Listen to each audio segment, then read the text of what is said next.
ایک سوال ہے، غریب نواز ہندوستان کیوں آئے؟ بہت مالدار باپ کے بیٹے تھے، بہت دولت تھی باپ کی۔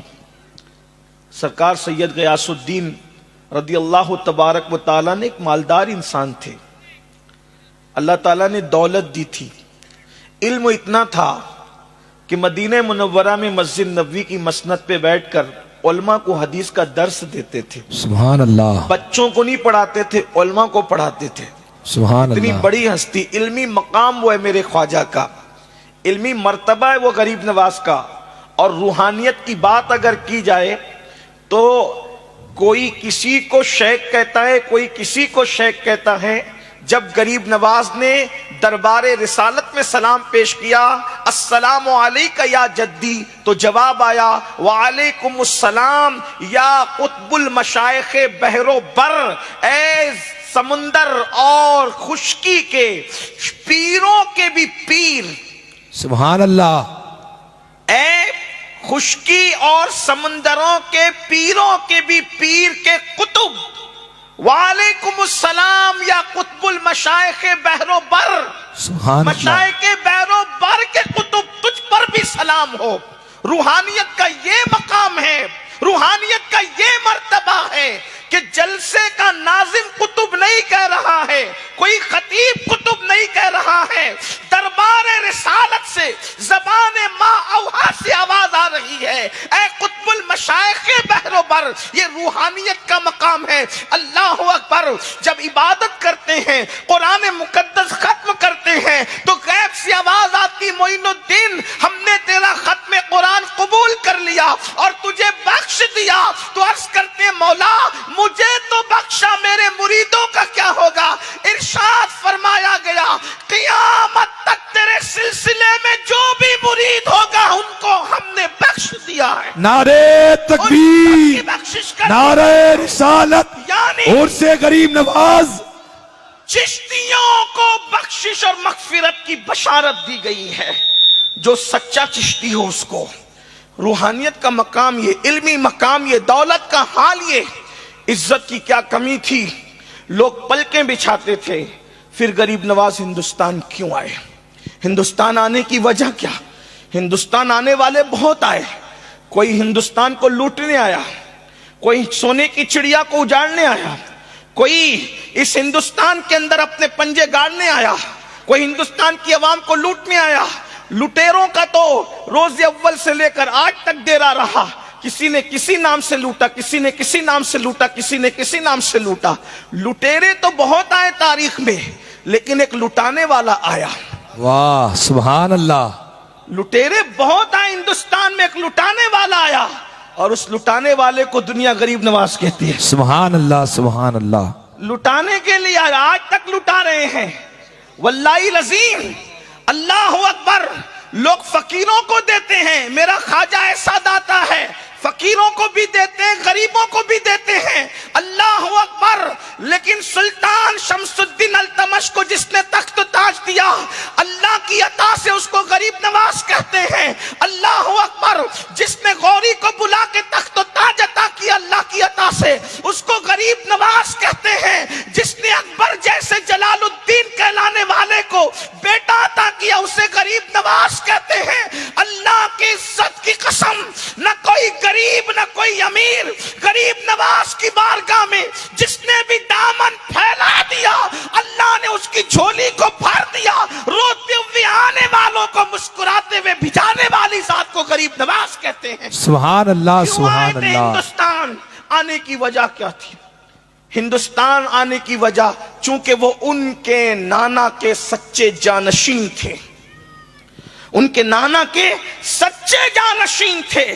اور سرکار غریب نواز کہتے ہیں رحمت للعالمین نے مجھ پر اپنی رحمت کے 100 دروازے کھولے ہیں۔ غریب نواز فرماتے ہیں رحمت للعالمین نے اپنی رحمت کے مجھ پہ 100 دروازے کھولے ہیں۔ وہ دروازے کھلے کیسے، کس شان سے کھلے، یہ تو الگ خانقاہی سا عنوان ہے۔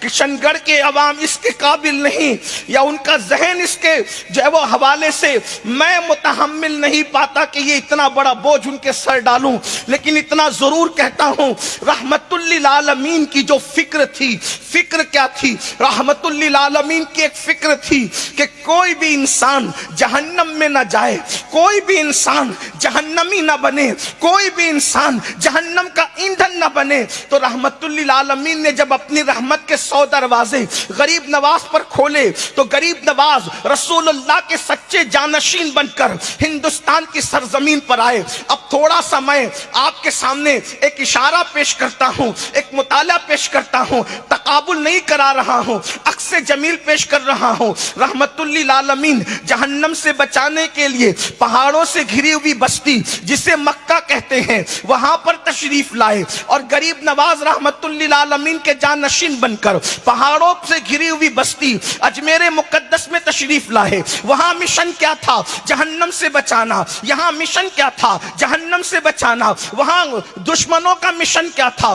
زمین پتھر کی، اللہ اکبر، زمین پتھر کی، دل بھی پتھر کے، اور پھر معبود بھی پتھر کے، اور ہاتھوں میں بھی پتھر لے کر کے رسول اللہ کے خلاف دشمن کھڑے تھے۔ اور یہاں بھی زمین پتھر کی، معبود پتھر کے، دل پتھر کے، اور دشمن بھی پتھر لے کر کے کھڑے تھے۔ وہاں رحمت للعالمین پتھر کھا کر دعا دے رہے تھے، یہاں رحمت للعالمین کا جانشین پتھر کھا کر کے دعا دے رہا تھا۔ اندازہ فرمائیں وہاں کرامتوں، وہاں معجزے کا ظہور تھا، یہاں کرامتوں کا ظہور تھا۔ اللہ اکبر، اندازہ فرمائیں، ذرا غور کریں۔ لیکن فکر کیا ہے؟ بہت میں نے کہا لمبی گفتگو نہیں کریں گے، لیکن توجہ کرنا۔ اللہ اکبر، کشن گڑھ والوں، غریب نواز کے پڑوس میں رہنے والوں، گرد نواز سے آنے والوں، اپنے نانا کی ایک فکر لے کر کے آئے تھے کہ قوم کو، لوگوں کو، انسانوں کو جہنم سے بچایا جائے۔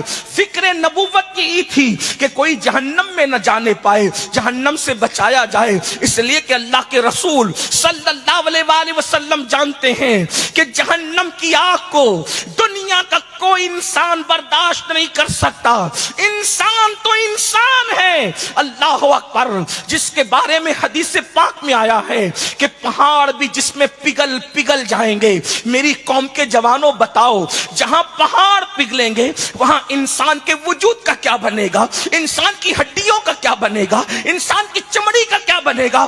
یہ فکر غریب نواز کو مدینہ منورہ کی سرزمین سے ہندوستان تک لاتی ہے۔ لیکن ایک بات میں آپ کو عقلی طور پہ، فرضی طور پہ سمجھانا چاہتا ہوں، جہنم سے بچانے کے لیے یہاں آ گئے، اور ہمیں خود کو جہنم سے بچانے کی، اپنی اولاد کو بچانے کی کوئی فکر نہیں۔ کیوں؟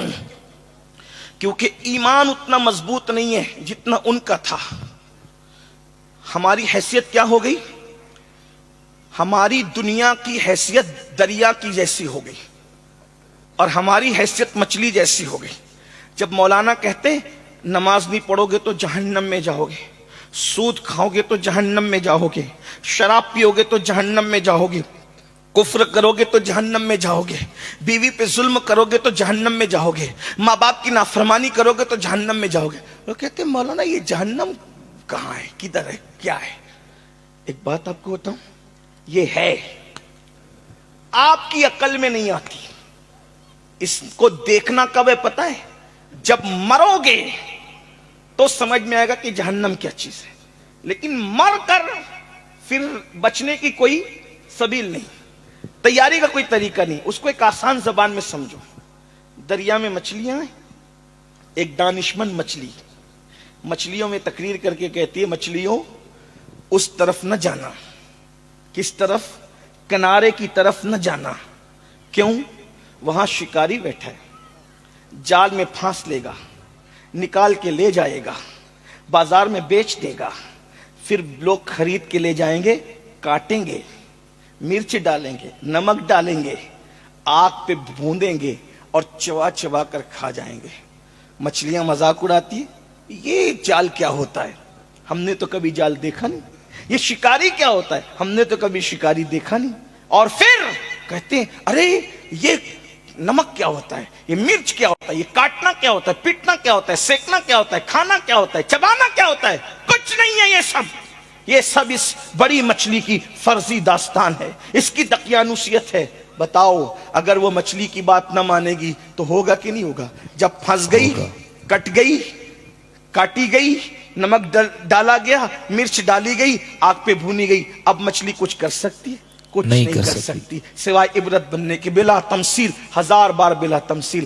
آج آواز لگائی جا رہی ہے جہنم سے بچو، جہنم سے بچو، جہنم سے بچو۔ لوگ ہنستے ہیں سن کے، مولانا لوگ کیا کہہ رہے ہیں، جہنم سے بچو، یہ کیا جہنم ہے؟ یاد رکھنا جس دن جہنم دیکھو گے اس دن مولانا کا قول یاد آئے گا، مخلصانہ مشورہ دیتا تھا لیکن بچنے کی کوشش نہیں کرتے تھے۔ آئیے غریب نواز اسی جہنم سے بچانے کے لیے آئے تھے۔ پتہ ہے وہ جہنم کیا ہے؟ اگر آگے وقت رہا تو عرض کریں گے۔ قرآن کہتا ہے جب جہنمی جہنم میں چلے جائیں گے، جنتی جنت میں چلے جائیں گے، تو جہنمی اور جنتیوں میں مکالمہ ہوگا، یعنی بات چیت اللہ کرائے گا۔ تو جنتی جہنمیوں سے پوچھیں گے ما سلککم فی سقر، تم جہنم میں کیسے آ گئے؟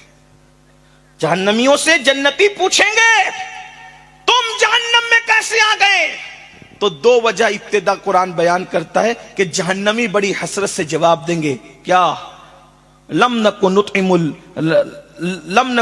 من المصلین، اور ہم لوگ نماز نہیں پڑھتے تھے، ولم نکو نطعم المسکین، اور ہم لوگ غریبوں کو کھانا نہیں کھلاتے تھے۔ دو وجہ، ایک کیا؟ نماز نہیں پڑھتے تھے اور غریبوں کو کھانا نہیں کھلاتے تھے، اس وجہ سے ہم جہنم میں آ گئے۔ اب آپ مجھے بتائیں سرکار غریب نواز ہندوستان جہنم سے بچانے کے لیے آئے تو آپ نے لوگوں کو پہلی دعوت کیا دی؟ ایمان کی دعوت کے بعد آپ نے نماز کی دعوت دی۔ غریب نواز ارشاد فرماتے ہیں کوئی بندہ کوئی عمل کر لے مگر اللہ تک نہیں پہنچ سکتا جب تک کہ وہ نماز کا پابند نہ ہو جائے۔